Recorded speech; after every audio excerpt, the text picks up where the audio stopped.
Give a quick recap, हम एक quick recap देंगे जो हमने पहले स्ट्रैटेजीज डिस्कस की on how to plan a day, how to begin a successful morning, कैसे अपने एक अच्छे और सक्सेसफुल दिन की शुरुआत की जाए, उस पर बात करेंगे।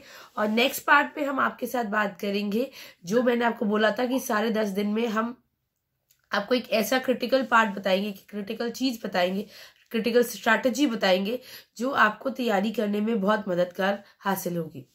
Now, beginning with the session.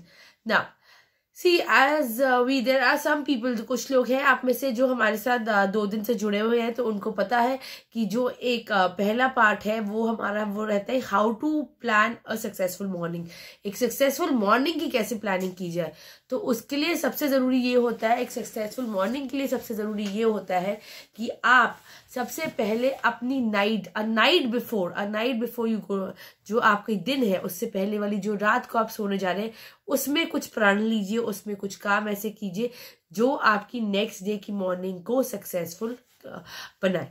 The most important thing is, I told you, the most important thing, जो भी आप, जैसे अगर आप डिसाइड करते हैं आप कल से सुबह 4 बजे या 5 बजे उठना स्टार्ट करेंगे, तो जो भी एक रात पहले आप हैं तो उसमें आप, मैंने आपको जैसे बताया था, एक छोटी सी डायरी लीजिए जिसको आप लिख लीजिए, टू डू लिस्ट और टू डू डायरी, जिसमें आपने रोज अपने गोल्स लिखने हैं, जिसमें आपने रोज लिखना है कि आपके नेक्स्ट डे के गोल्स क्या हैं, आपकी क्या काम है। क्योंकि अगर आपका नेक्स्ट डे प्लान नहीं होगा, if your next day is not plan, you will not be able to get up in the morning. आप सुबह उस कन्विक्शन से, उस प्रण से उठ नहीं पाएंगे। इसलिए आपका नेक्स्ट डे बिल्कुल प्लान होना चाहिए कि आपको क्या क्या चीजें करनी है और किस ऑर्डर में करनी। और सबसे जरूरी बात जो ये होती है वो ये होती है कि मैंने जैसे आपको बोला था, आपने रोज एक स्लिप अपने बेड साइड पे, पिलो के साइड में रख के सोनी, जिसपे आप लिखेंगे ये बेड मुझे हराने नहीं देगा, I will not let this bed defeat me. ये जो स्लिप लिखते हैं ये आपने सुबह उठ के सबसे पहले पढ़ना है। और जब आप ये पढ़ोगे कि ये बेड आपके फेलियर का कारण बन सकता है, this bed can become the reason for your failure, trust me, you will never close your eyes after reading this slip. I have tried this for various years.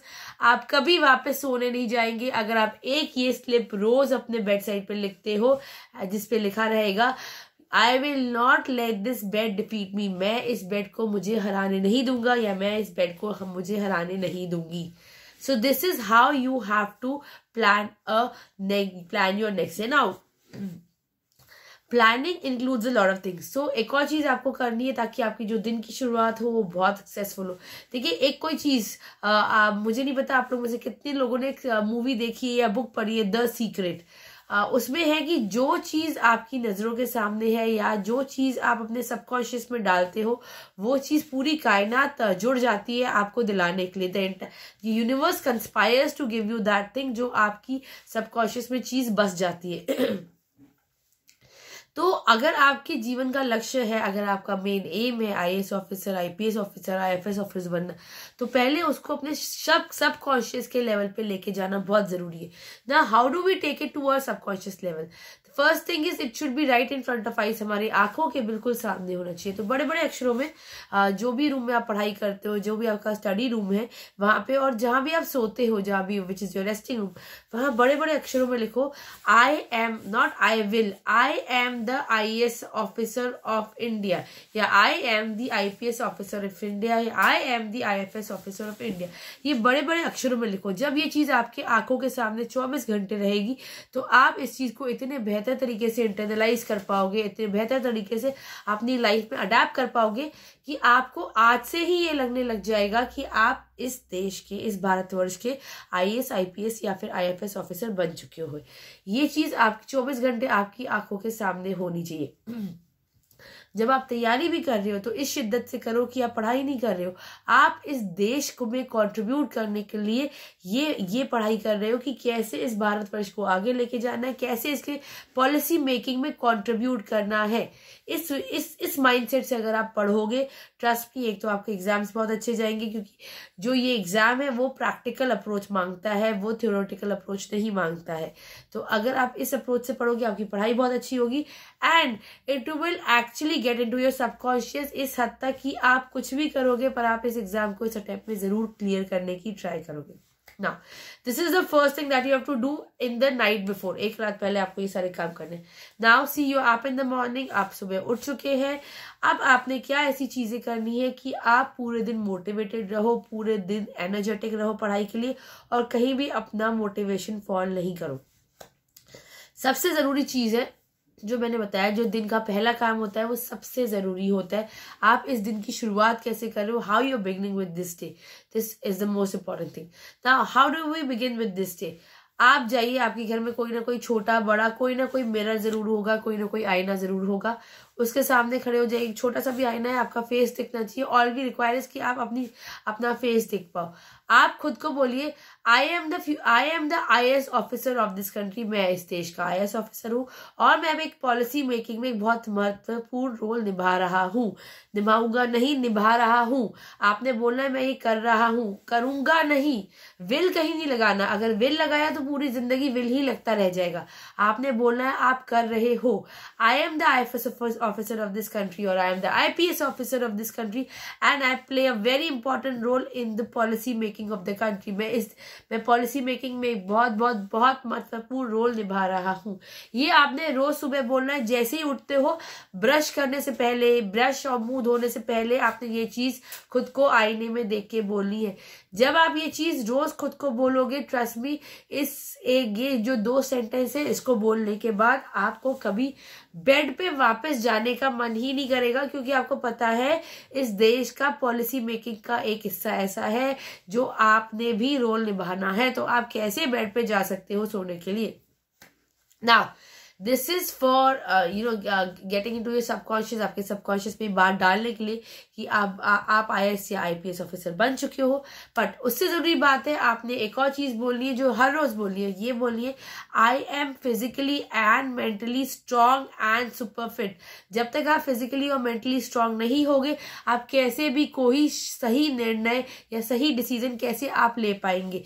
तो ये भी आपने रोज बोला, I am physically and mentally super fit, super strong, जो भी आप बोलना चाहते हैं। मैं फिजिकली और मेंटली बहुत स्ट्रांग हूँ, बहुत फिट हूँ, ताकि मैं अपने देश की पॉलिसी मेकिंग में एक सही तरह से योगदान दे पाऊं। ये आपने हर रोज बोलना है। Now this is the first activity that we have to do every day. ये एक ऐसी एक्टिविटी है जो हमें रोज करनी है।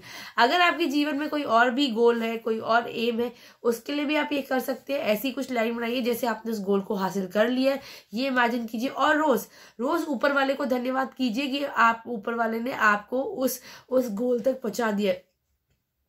Thank you God for making me the IAS officer of this country, और thank you God for making, भगवान जी आपका बहुत शुक्रिया है कि आपने मुझे IAS ऑफिसर बना दिया है। जब आप एक दिन की शुरुआत ग्रैटिट्यूड से शुरू करते हो तो आपका दिन बहुत अच्छा निकलता है, और एक पूरी वाइब्रेशन क्रिएट होती है एक यूनिवर्स में कि आपको वो गोल अचीव हो चुका है। Now, this is the first activity which I told you is a very critical activity in starting your day. Now, what do we do next? हम इसके बाद कौन सी एक ऐसी एक्टिविटी कर सकते हैं जो अगेन हमारी जो सक्सेस जर्नी है उसमें बहुत इंपॉर्टेंट रोल निभाती है। आपको याद होगा आपने दीवार पे अपने पढ़ाई वाले कमरे में और अपने जहां हम सोते हैं वहां बड़े बड़े अक्षरों में लिखा था आई एम द IPS और आई एम द IFS, और जो भी आप बनना चाहते हैं वो आपने बड़े बड़े अक्षरों में लिखा था। आप उसके सामने बैठ जाइए। बट मेरी सबसे बड़ी रिक्वेस्ट ये होती है कि कभी भी जब कोई ऐसी एक्टिविटी करिए जिसमें फोकस करना है, आपको कोई भी ऐसा काम कर रहे हैं जिसमें आपको फोकस करना है, तो कभी भी बेड पे मत बैठिए, ब्लैंकेट लेके मत बैठिए, क्योंकि जब आप ब्लैंकेट लेके बैठते हो तो एक वो ऑटो मोड होता है कि सुस्ती आने लगती है, और दिमाग जो चलता है वो ये चलता है कि बस 2 मिनट का नैप ले लेते हैं, let me take a nap of 2 minutes, 2 minutes nap will not do any harm. 2 minute की नींद भी क्या ही खराब हो जाएगी, या 5 मिनट की सुस्ता लेते। तो ये कभी नहीं होने देना है।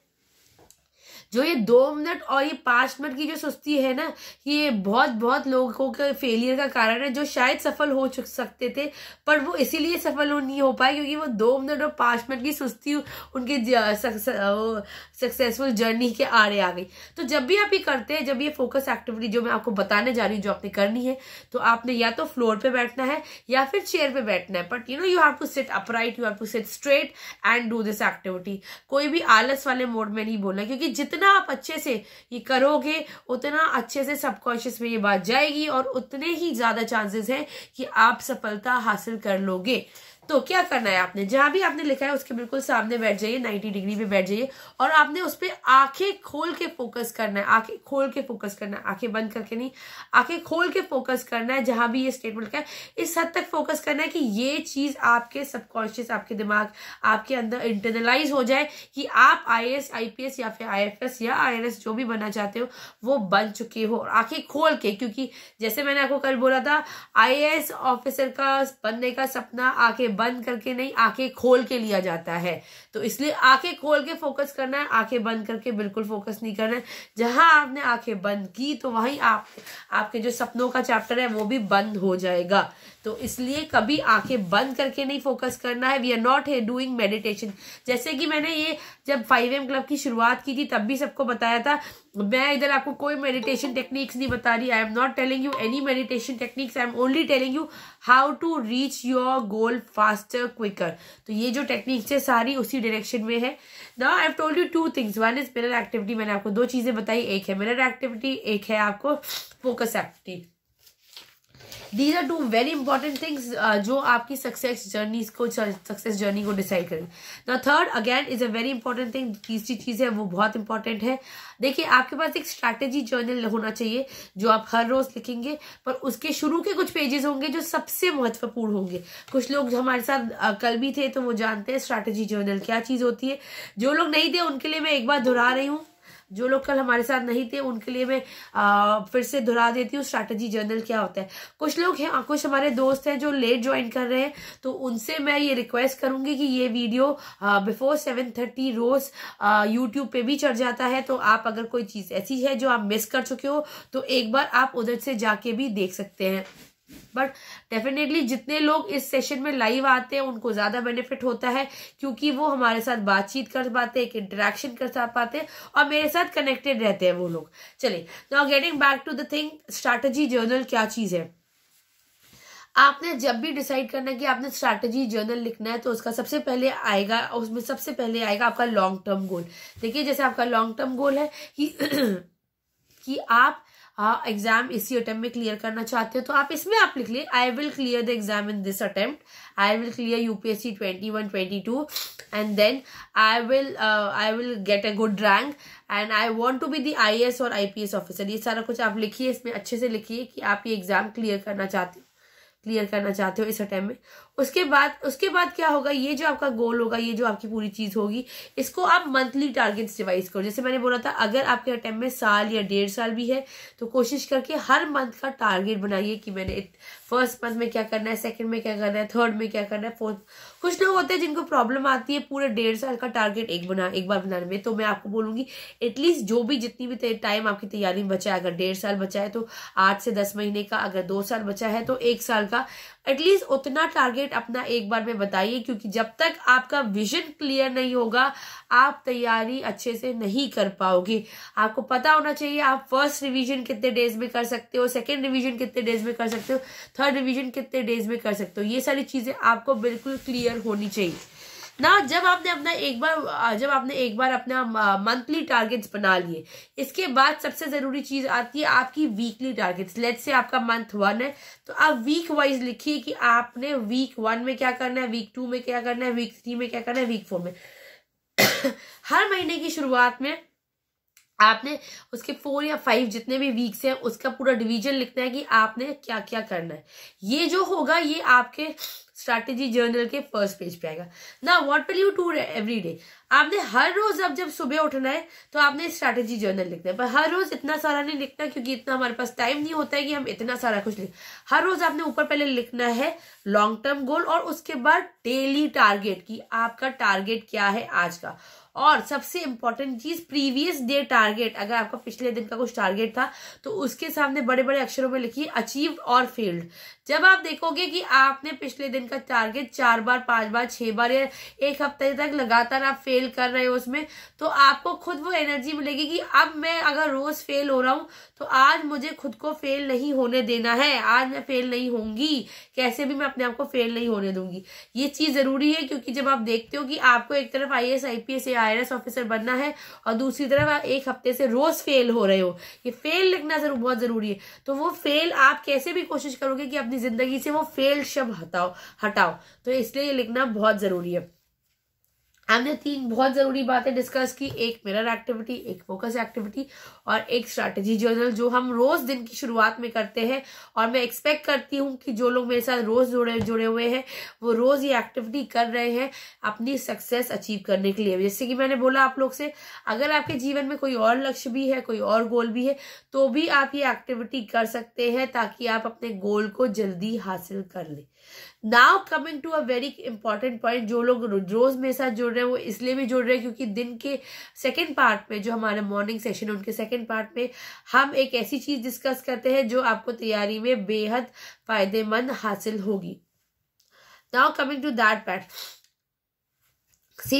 हम जब तैयारी शुरुआत करते हैं या तैयारी के दौरान भी हम इतने सारे IAS IPS टॉपर्स के इंटरव्यू सुनते रहते हैं, हम बहुत सारे IAS IPS टॉपर्स के इंटरव्यू सुनते रहते हैं कि क्या कुछ लोग आप में से लेट ज्वाइन कर रहे हैं, तो उनके लिए मैं फिर से बताना चाहूंगी कि जो भी आप मिस आउट कर चुके हैं सेशन में, ये वीडियो रोज 7:30 नोरेकल पब्लिकेशन के पेज पे डल जाता है। There is a playlist call, एक प्लेलिस्ट है जिसका नाम है 5 AM club, there is a playlist call 5 AM club, उधर ये डल जाता है। पर डेफिनेटली मैं आपसे रिक्वेस्ट करूंगी, I will request you all to come for the live session, क्योंकि अगर 10 दिन तक हमारे साथ जुड़ते हो सुबह 5 बजे, तो आपका एक रूटीन सेट हो जाता है। It gives you the energy, it gives you the vibe to wake up in the morning with the right spirit. वो आपको एक एनर्जी देता है सुबह दिन की शुरुआत करने की एक राइट स्पिरिट से। Now coming to the more important part which we were discussing, that is कि क्या एक ऐसी चीज है जो आपको इस जर्नी में बहुत हेल्पफुल हो सकती है ना। See as I told you, when we are preparing for civil services, हम हर रोज कोई नए और टॉपर का इंटरव्यू पढ़ते हैं, हमें लगता है कहीं मैं गलत तो नहीं जा रहा, कहीं मैं गलत तो नहीं जा रही, तो हम रोज पढ़ते हैं कि इस साल के टॉपर ने क्या पढ़ाई की, पिछले साल के टॉपर ने क्या पढ़ाई की। रोज ये बहुत रिसर्च करते हैं, सारे लोग करते हो, मुझे पता है आप लोग जितने इधर लोग आ रहे हो सारे लोग इस चीज पे रिसर्च करते हो कि टॉपर्स क्या पढ़ते हैं। But guys, now I am telling you, stop doing that totally, बिल्कुल बंद कर दो इस चीज को करने के लिए, क्योंकि सारे टॉपर्स वही बुक लिस्ट फॉलो कर रहे हैं। एक स्टैंडर्ड बुक लिस्ट होती है, वो ऑलमोस्ट सारे टॉपर्स पढ़ते हैं, तो कोई जरूरत नहीं है इस चीज को पढ़ने के लिए कि क्या टॉपर्स पढ़ाई कर रहे हैं। ज्यादा जरूरी क्या है, ज्यादा जरूरी है अपने लिए एक फंक्शनल सिलेबस बनाना। और जैसे कि मैं आपको बता चुकी हूँ, फंक्शनल सिलेबस कभी भी 100% नहीं होता है। कभी ये टारगेट मत रखो कि मैं 100% सिलेबस कंप्लीट कर पाऊंगा या कंप्लीट कर पाऊंगी। The functional syllabus is only 70 to 80% of your syllabus. Functional syllabus केवल 70 to 80% होता है, और वो सिलेबस होता है जिनको आप मल्टीपल टाइम रिवाइज कर पाओ। Because what is more important, ये इंपॉर्टेंट नहीं है कि आप 100% सिलेबस कवर कर रहे हो, ये इंपॉर्टेंट है कि जो भी आपने अपने लिए फंक्शनल सिलेबस बनाया है उसके आप मल्टीपल रिवीजन कर पाए हो। The key to clearing this exam is, जो एक सीक्रेट है इस एग्जाम को क्लियर करने का, apart from answer writing, is multiple revision. अगर आपने बनाया कि आपका मल्टीपल सिलेबस, जो आपका सिलेबस है जो आपको कवर करना है वो 70% है, तो उसके कम से कम 4 से 5 रिवीजन होने चाहिए अटेम्प्ट देने से पहले। इसलिए never target 100% syllabus for yourself. अगर कोई ऐसा कंपोनेंट है जो आपको मुश्किल लगता है या आपको लगता है आपकी कमजोरी है, तो पहले आप ये देखिए कि उस कंपोनेंट से कितना परसेंट पेपर आता है हर बार। अगर आपको लगता है उससे काफी, अगर 20 to 25% आता है, तो उसको थोड़ा सा आप रीड करने की ट्राई कीजिए, एक अटेम्प्ट कीजिए कि आप उसको कवर कर पाए। अगर लगता है कि 3 से 4% पेपर आता है, तो उसको अभी के लिए छोड़ दीजिए। उस 3 से 4% पेपर के लिए अपना बाकी 95% पेपर का टाइम मत बर्बाद कीजिए। जैसे मैं आपको एक छोटा सा एग्जांपल देना चाहूंगी। जो यूपीएससी की तैयारी में एक ओवर रेटेड कंपोनेंट है, वो है कंपोनेंट आर्ट एंड कल्चर का। आर्ट एंड कल्चर पूरी दुनिया कहती है बहुत इंपॉर्टेंट है। Art and culture is the most important component for civil services, specially UPSC की हिस्ट्री के कंपोनेंट में। गाइस, अगर आपको कहीं लगता है कि आर्ट एंड कल्चर नहीं हो पा रहा है, तो उस आर्ट एंड कल्चर की जो भी आप बुक पकड़ते हो उसको बस 2-3 बार पढ़ लो। Don't try to learn it. The moment you try to learn it, you are giving 3 times the amount of time. And I'm telling you, there are examples जब आर्ट एंड कल्चर से इतना component paper, इतना percentage paper ही नहीं आता जितना आप time दे रहे हो। आर्ट एंड कल्चर को रटने में या क्रैम करने में जितना टाइम लगता है, उसके उस टाइम के परसेंटेज, उस टाइम के according art and culture paper में नहीं आता है। एक प्रीवियस अटेम्प्ट था, 2019 अटेम्प्ट था, जो एक 2020 अटेम्प्ट था, जो इकलौता एक एक्सेप्शनल अटेम्प्ट था जिसमें आर्ट एंड कल्चर से बहुत ज्यादा आया था। तो ऐसे एक्सेप्शनल अटेम्प्ट आते रहेंगे, जो एक जब कभी बहुत जो हमें लगेगा इररिलेवेंट कंपोनेंट है, उसके लिए पेपर उसके बहुत सारे क्वेश्चंस आ जाएंगे। बट वो एक्सट्रीम केस लेके हमने यूपीएससी की तैयारी नहीं करनी। और बहुत सारे ऐसे टॉपर्स भी हैं जिन्होंने आईएएस का पेपर टॉप किया है, टॉप 100 में आए हैं बिना आर्ट एंड कल्चर को पढ़े हुए। सो एनालाइज कीजिए कौन से कंपोनेंट है जो आपका टाइम ज्यादा डिमांड कर रहे हैं पर उनसे परसेंटेज ऑफ पेपर इतना कम नहीं आता। ये स्ट्रैटेजी बनाना बहुत बहुत जरूरी है। So this was our strategy for the day. Now tell me guys, if you have any question for today, we can discuss, or else we'll meet again tomorrow at 5 o'clock. If you have any questions, please let me know. First of all, before ending the session, I would like to congratulate you all that you have achieved the first success of this day. आपने इस दिन की पहली success हासिल की है, वो है सुबह इतनी ठंड में बेड छोड़ के सेशन के आने के लिए।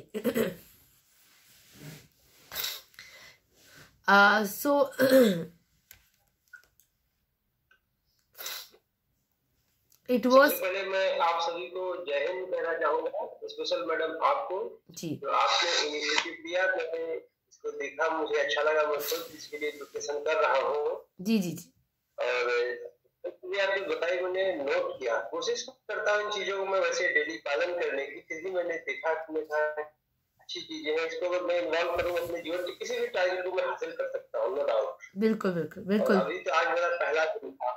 जी जी जी। दिन आपसे कुछ न कुछ नया करके मैं औरों को भी सिखाऊंगा, क्योंकि मैं बच्चों के टच में रहता हूँ। बड़ी अच्छी बात। उम्मीद करता हूँ ये सेशन प्लस मैं जिनसे मिलता हूँ उन बच्चों के लिए भी बेहद लाभकारी होगा। जी जी जी, आप बिल्कुल इस चीज को आगे बताइए, क्योंकि ये स्ट्रैटेजीज मतलब ये स्ट्रैटेजी जो बनाई गई है ये खुद पहले मैंने एक्सपेरिमेंट किए हैं, उसके बाद बनाई गई है। और इससे मुझे लगा है कि हम जो अपना गोल, जो लक्ष्य बनाते हैं उससे हम बहुत जल्दी हासिल कर, बहुत सारे ऐसे गोल या लक्ष्य होते हैं जिनके पीछे हम 3-3, 4-4 साल से लगे रहते हैं, पर हमने कभी उसके बारे में इस तरीके से स्ट्रैटेजाइज नहीं किया होता है। जब इस तरीके से हम काम करने की शुरुआत करते हैं तो हम उस चीज को बहुत जल्द हासिल कर